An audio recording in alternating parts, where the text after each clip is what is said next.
"Anna, I'll be back in 10 minutes, John said, grabbing his coat from the rack. His voice was steady, but his eyes avoided hers. He leaned down, brushing a kiss against her forehead, and smiled faintly at their son, Sam, who was engrossed in a puzzle on the living room floor. "Don't forget the milk," Anna replied, half smiling. She glanced up from folding laundry, catching a fleeting shadow of something unreadable in John's expression. But before she could press, he was already out the door. The sound of the car pulling out of the driveway was a familiar comfort, one she didn't know she'd miss. Anna folded the last of Sam's pajamas and placed them in the drawer. The clock on the wall ticked past 10, then 11. By midnight, worry had settled in her chest like a stone. She grabbed her phone, dialing John's number for the 4th time that evening. The call rang out, unanswered, just like the others. She texted him again, "John, are you okay? Please call me." After a long silence, she texted John once more, and this time the response was, "Yes, John, keep moving." The house felt unnaturally quiet. Sam's soft breathing echoed faintly from his room, a stark contrast to the storm of thoughts in Anna's head. She stared out the window, searching for headlights that never appeared. Her fingers trembled as she left another voicemail. "John, it's late. Please call me back. I'm getting worried." By morning, the silence was unbearable. Anna's instincts screamed that something was wrong. When the knock came at 7:15 a.m., Anna's breath caught. She opened the door to find 2 officers, their expressions carefully neutral. "Mrs. Miller," one of them began, "we've found John's car." Anna's heart pounded as they explained it had been discovered just outside of town, parked near a wooded area. They offered to take her to see it, and she barely remembered agreeing. The car sat on the side of the road, dusted with dew. The driver's window was slightly cracked. Inside, John's wallet lay open on the dashboard, empty of cash. In the passenger's seat, a carton of milk sat upright, untouched. Anna's voice was barely a whisper. "Where is he?" "We don't know," the officer admitted. "But we found something else." The officer opened the door to reveal the faint smudge of blood on the steering wheel. The sight drained the color from Anna's face. "Is that—" Her voice broke, and she couldn't finish the question. "It's being analyzed," the officer said, his tone measured. "It could mean there was a struggle. We're treating this as a potential criminal investigation." Anna's mind raced. A struggle? Blood? But John didn't have enemies. He was quiet, hard-working. Who would do this? She clutched her coat tighter around her, feeling the world tilt beneath her feet. By noon, the neighborhood buzzed with whispers. John's disappearance had become the topic of hushed conversations at doorsteps and on porches. "Did you hear? They found blood in his car," Mrs. Kravitz murmured to her husband, peeking out from behind her curtains. "Do you think it was a robbery?" "They're such a nice family," someone else said. "Who would want to hurt him?" Theories ranged from random violence to a planned attack, but no one knew for certain. As the day wore on, the questions only multiplied, each one more unsettling than the last. The police kept details close to the vest, but there was one thing Anna couldn't shake: John's behavior in the weeks leading up to his disappearance. He'd been distant, distracted, almost paranoid. There were late-night phone calls he wouldn't explain, and conversations that stopped when she entered the room. She thought it was stress from work, but now, she wasn't sure. This wasn't random. Someone wanted John gone. But who? And why? As Anna sat alone in the empty house that night, the same question consumed her. What had happened to John? The answers were buried somewhere in the quiet woods, in the blood on the steering wheel, and in the secrets he hadn't shared. John wiped his grease-streaked hands on a rag, his shoulders slumping with the weight of another long day at the garage. The smell of motor oil clung to him as he locked up, his mind already calculating how far this week's paycheck would stretch. Rent was due in 3 days, and Sam needed a new pair of shoes. His pride wouldn't allow him to tell Anna how dire things had become. Providing for his family was a matter of honor, even if it meant cutting corners and swallowing his frustration. As he drove home, headlights cutting through the twilight, he thought about the stack of bills waiting on the kitchen counter. The pressure had become a constant companion, gnawing at him day and night. Anna glanced at the clock on the microwave, her hands submerged in soapy water. It was nearly 8, and John still wasn't home. She sighed, pulling her hands free and drying them on a dish towel. The hum of the dishwasher filled the silence of the kitchen, where Sam's half-eaten dinner sat on the table. She loved her husband, but lately their life felt like a balancing act on the edge of collapse. Managing the house, keeping Sam entertained, and pretending everything was fine had taken its toll. Some nights she lay awake beside John, wondering if he noticed how tired she was. Did he see the dark circles under her eyes? Did he care? "Mommy, can I have more juice?" Sam's voice broke through her thoughts. She smiled, hiding the fatigue in her eyes, and ruffled his hair. "Of course, sweetheart." Mark leaned casually against the fence, a glass of iced tea in hand, as Anna wrestled with a stubborn weed in her garden. "You're working too hard," he said with a grin, his voice warm and disarming. Anna laughed, wiping her brow. "Someone's got to keep this place together." Mark had a way of showing up just when she needed help.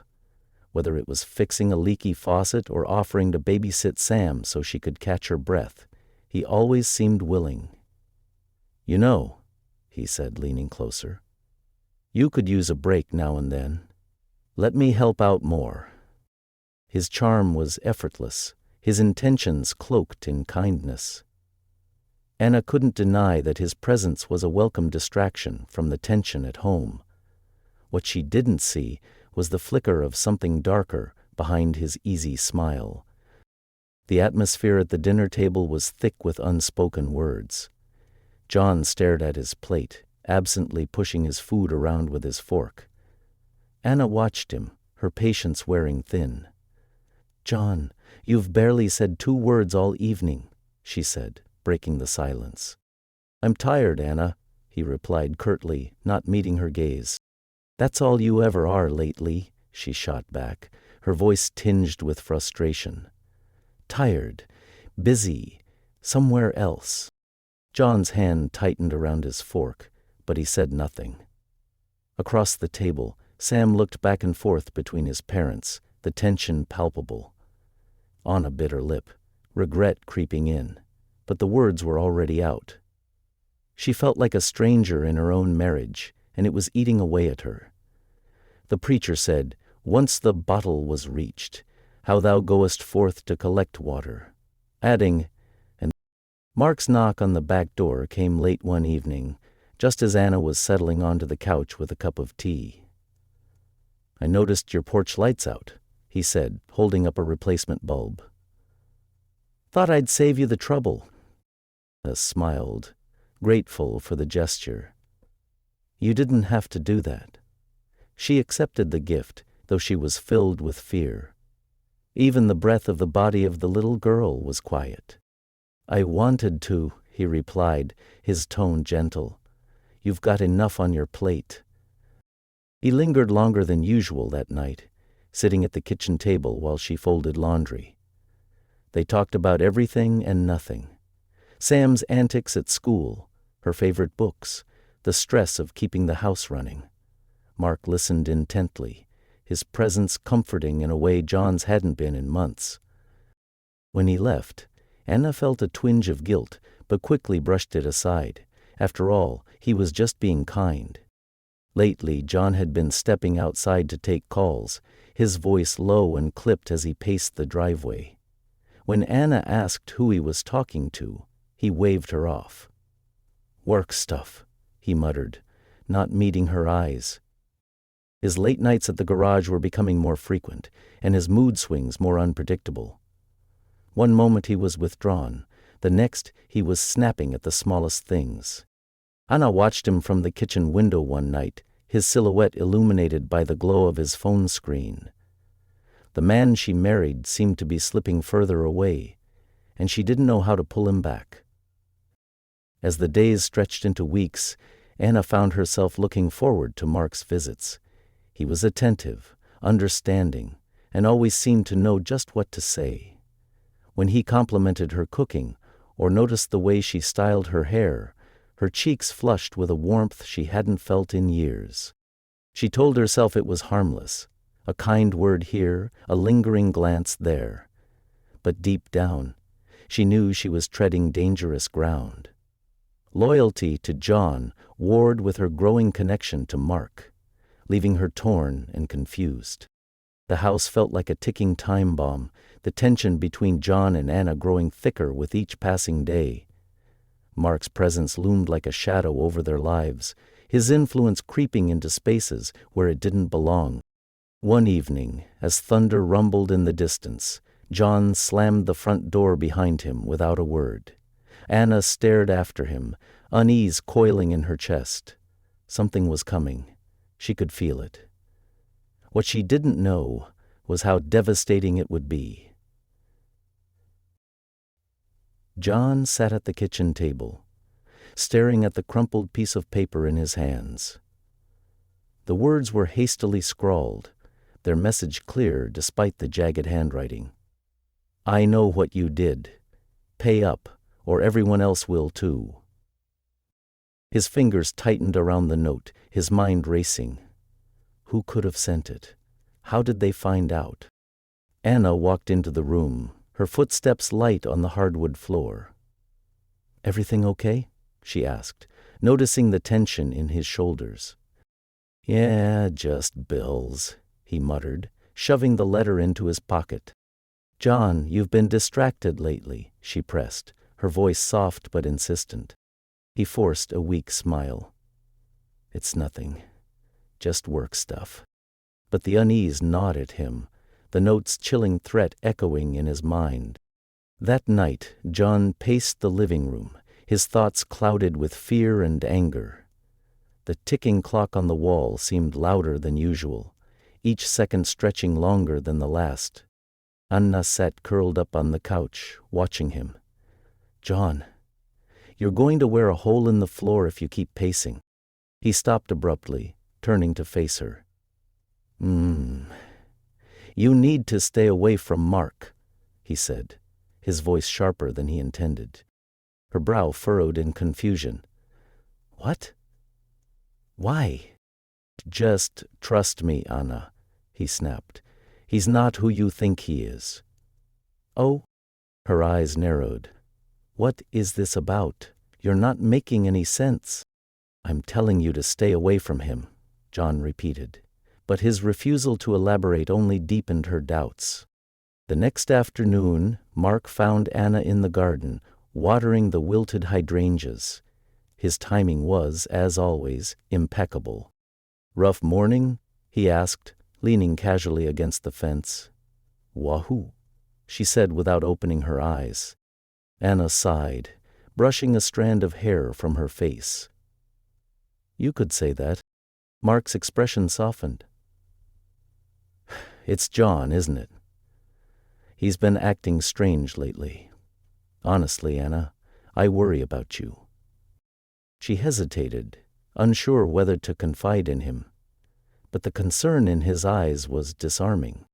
"To stay away from you," she admitted, her voice barely audible. Mark's brow furrowed, a flicker of something darker passing over his face before he masked it with a gentle smile. "That's odd. You don't think he's hiding something, do you?" Miro nodded. His words lingered, fueling the doubts already simmering in her mind. Years earlier, in the dim glow of a convenience store parking lot, John and Mark crouched behind a dumpster. The night was cold, their breath visible in the air. The night was visible from across the street, a siren calling for help. The 195 pop. "This is the last time," John had hissed, clutching the crowbar tighter in his hands. Mark smirked, the confidence in his voice unwavering. "Relax, it's easy money, in and out." But the plan went sideways. Alarms blared and Mark bolted, leaving John to face the consequences. He'd spent months covering for Mark, convincing himself it was the right thing to do, and that his fear for Mark was justified. But it wasn't just fear that motivated his decision. Now, as John sat alone in the garage, the memory burned fresh in his mind. Mark had moved on unscathed, but the past was catching up fast. Mark arrived unannounced, his knock sharp and insistent. When John opened the door, Mark stepped inside without waiting for an invitation. "We need to talk," Mark said, his tone leaving no room for argument. "Neither party wants to speak first," Mark said. John crossed his arms, his jaw tight. "What do you want?" Mark leaned in, his voice low. "I think you know. It'd be a shame if Anna found out about our little adventure." John's chest tightened. "Leave her out of this?" "Then you'd better come up with the money," Mark said with a smug grin. 50 grand. You've got 2 weeks. For the rest of the day, John watched him walk away, rage and fear warring within him. By the end of the week, Anna's patience had worn thin. She cornered John in the kitchen, her voice trembling with frustration. "What is going on with you?" she demanded. "You're distant, angry, and now you're telling me who I can and can't talk to?" John rubbed his temples, avoiding her gaze. "You wouldn't understand." "Try me," she shot back, "because right now it feels like I don't even know you." Baldwin smiled. Her words stung, but he couldn't bring himself to tell her the truth. His silence only widened the rift between them. Late one evening, the argument they'd been avoiding erupted. "You're hiding something from me," Anna said, her voice cracking. "And don't tell me it's nothing." John's temper flared. "You don't know what you're talking about." "Don't I?" she countered, her eyes glistening with unshed tears. "Mark's been more honest with me than you have. He actually listens, John. Maybe he's been more of a husband than you." The words hung in the air, cutting deeper than she intended. John's face darkened, his fists clenched. "You don't know what you've done," he said, his voice low and dangerous. John stormed out of the house, slamming the door behind him. The night air was sharp, biting against his skin, but he barely noticed. As he paced the driveway, his mind raced with a singular thought. He had to end this, no matter the cost. Mark had taken too much, and now he was threatening to take more. Back inside, Anna stood frozen, tears streaming down her face. She stared at the empty doorway, the echo of his words ringing in her ears. For the first time, she wasn't sure if he'd ever come back. Exit sign. The night air was damp, a thin fog curling through the alleyways leading to the warehouse. John's grip tightened on the duffel bag in his hand, the faint jingle of loose change in his pocket, the only sound, apart from his quickened breaths. He stepped cautiously, each footfall echoing against the crumbling walls. Inside, the warehouse was vast and empty, the harsh fluorescent light from a single bulb casting long, jagged shadows. He scanned the space, his heart racing. The bag felt heavier than it should. "Mark," John called, his voice cracking under the weight of fear. "Let's get this over with." Hidden behind a stack of rusted machinery, Mark watched John enter. His hands trembled, not from fear, but from a growing cocktail of paranoia and greed. In the dim light, the cold steel of the pistol he'd brought gleamed in his palm. Mark's mind raced with doubt. What if he's brought the cops? What if he's planning to double-cross me? He tightened his grip on the weapon, stepping out from the shadows. "You think you can fool me, John?" John turned sharply, his eyes narrowing as he took a step back. "I came alone," Just like you asked, he said, his voice steady despite the tension that hung in the air. Did you? Mark's tone dripped with suspicion. He took another step closer, the pistol now visible at his side. The tension snapped like a taut wire. You've ruined everything, Mark, John shouted, his frustration boiling over. My family, my life, this is all on you. Mark's smirk faltered. You think you're innocent? You were part of this from the beginning. Don't act like a saint now. John dropped the bag at his feet, reaching for his phone. This ends tonight. I'm calling the police. Don't you dare, Mark hissed, raising the gun. The woman continued to stare into. The air exploded with movement. Mark lunged forward, the butt of the pistol colliding with John's head. The phone clattered to the ground, its screen cracking as John staggered. With a sick aspiration, John snagged a drug dealer's fingernails left behind on the other side of a mile. Mark, stop, John pleaded, but Mark was beyond reason. In a blind panic, he struck again. John's body hit the ground with a heavy thud, his breathing shallow. Silence fell over the warehouse, the sound of John's phone buzzing faintly in the background. The early morning light streamed through the windows as Anna wiped her hands on a dish towel. The knock came suddenly, sharp and deliberate. Opening the door, she was met by 2 officers, their faces grave. Standing, she gave the Martistran her name and directions, saying little, and ran for the door. Mrs. Miller, one of them began, his voice low and measured. We need to talk about your husband. Her heart clenched. What's happened? Is he okay? The officer hesitated, glancing at his partner before continuing. We found his body early this morning. I'm so sorry. Anna's knees buckled, and she gripped the doorframe for support.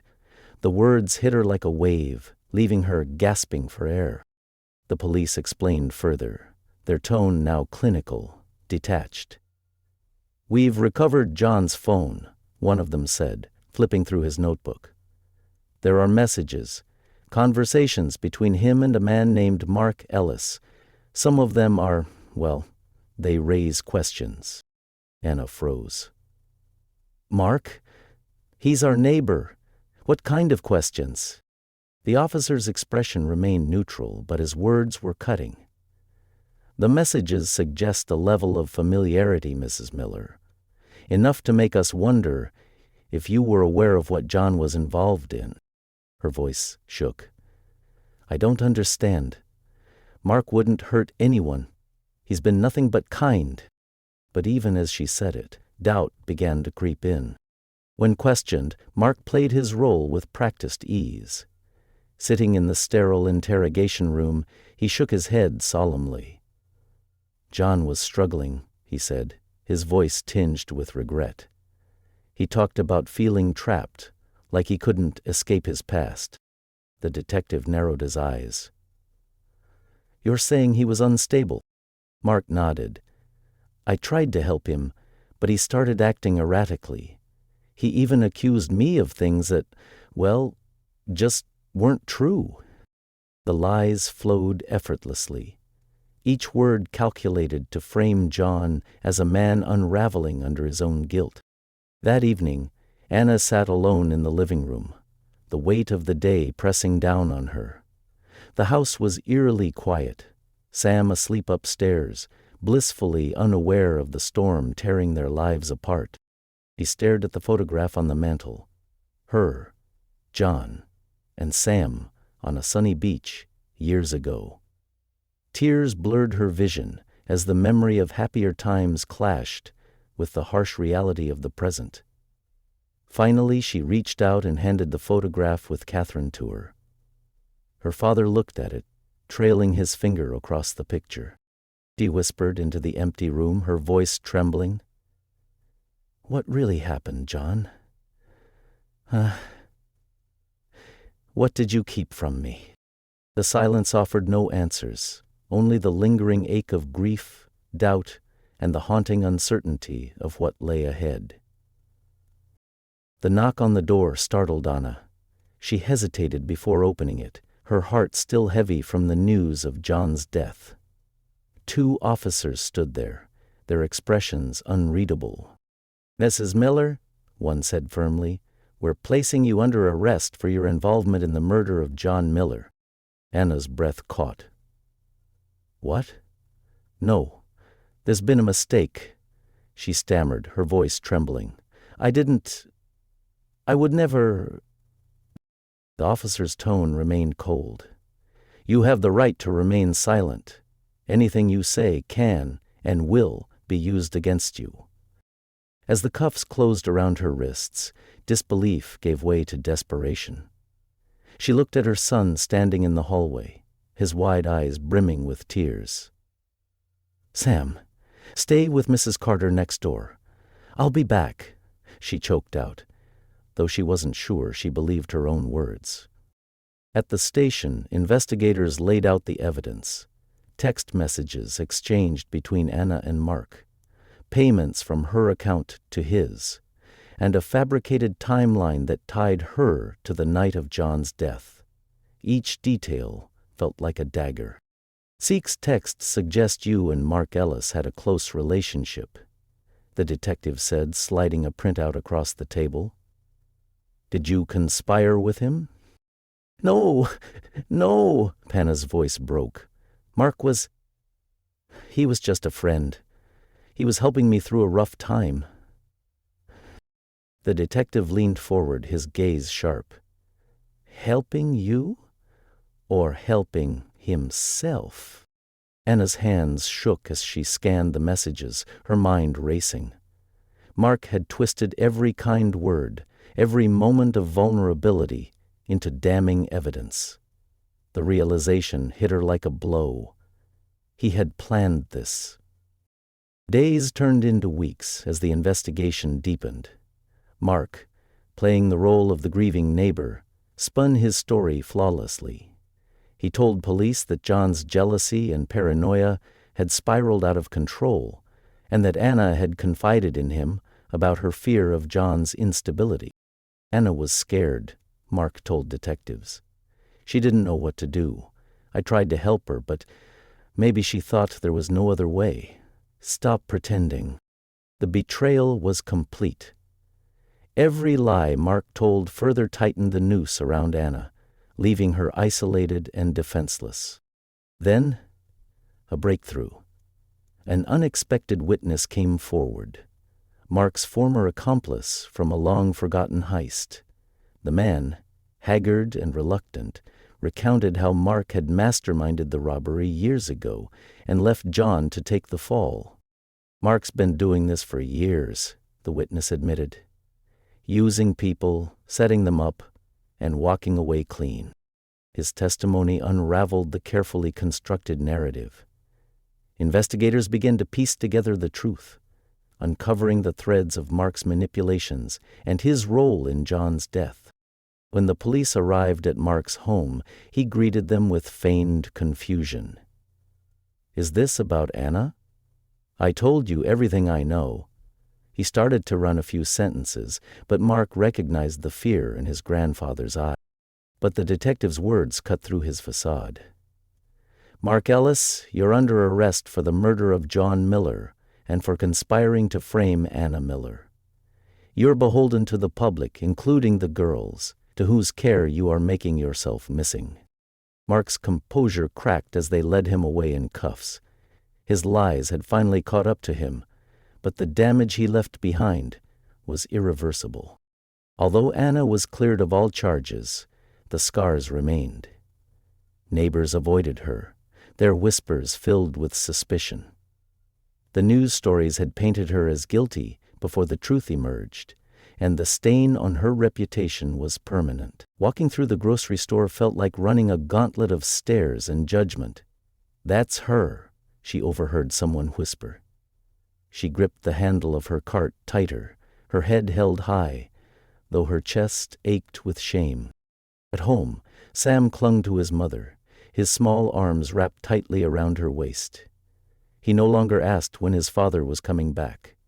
The silence in the house had answered that question. "Why did Daddy have to go?" he whispered one night, his voice heavy with confusion. Anna kissed the top of his head, her own tears soaking into his hair. "I don't know, sweetheart," she murmured, "but I'm here. I'll always be here." As Anna sat alone in the dim light of her living room, the weight of everything that had happened pressed down on her. John's face stared back at her from a framed photograph on the mantel. "It wasn't just the crime that destroyed us," she whispered. "It was the silence, the secrets, and the betrayal." Outside, the world moved on, but for Anna and Sam, the echoes of deception lingered, a haunting reminder of what trust misplaced could cost. On January 10th, the New York Times reported that Cardinal de Chambin had been arrested. The stillness of the house was suffocating, a quiet reminder of all that had been lost. How far could someone go to shield their secrets? How much trust could be placed in others before it shattered under the weight of betrayal? These were the questions lingering, unanswered, in the air. Every glance, every hidden moment, had carved out the path to destruction. John's silence, Anna's vulnerability, and Mark's calculated deceit had all collided, unraveling what once seemed unshakable. Trust had been a fragile thread, easily severed by greed and manipulation. It began with a single lie, one small omission of truth, and grew into a web of deception. Each act of betrayal fed the next. Each hidden motive compounded the damage. What might have been avoided with honesty spiraled into chaos. Fate overpowered instinct. Mark's cunning preyed on the Millers' weaknesses, turning their insecurities into weapons. John's pride kept him silent, even when the stakes demanded otherwise. Anna's need for connection blinded her to the danger lurking behind Mark's charm. Together, these moments formed an unstoppable chain reaction, leading to an end no one could have foreseen. The silence was the heaviest burden. John had carried it, unwilling to admit his mistakes. Anna had endured it, yearning for the answers John refused to provide. Mark had exploited it, weaving lies into the gaps left by unspoken truths. This silence didn't just destroy a marriage, it left a family in ruins. Sam's quiet grief bore the scars of the secrets his parents never shared. In the end, it wasn't just the lies that tore the Millers apart, but the void created by the words they never said. The photograph on the mantel remained a haunting reminder of what had been lost. Not just a husband, but the trust and love that had once bound a family. Betrayal didn't end with a single act. It left ripples that would echo for years. The tragedy wasn't in John's mistakes alone, or even Mark's calculated cruelty. It lay in the silence, in the secrets that festered and grew. It was this betrayal, left unspoken and unresolved, that ultimately destroyed the Millers. In the end, the lesson was clear. Mistrust and manipulation didn't just fracture bonds, they left scars that would never truly heal.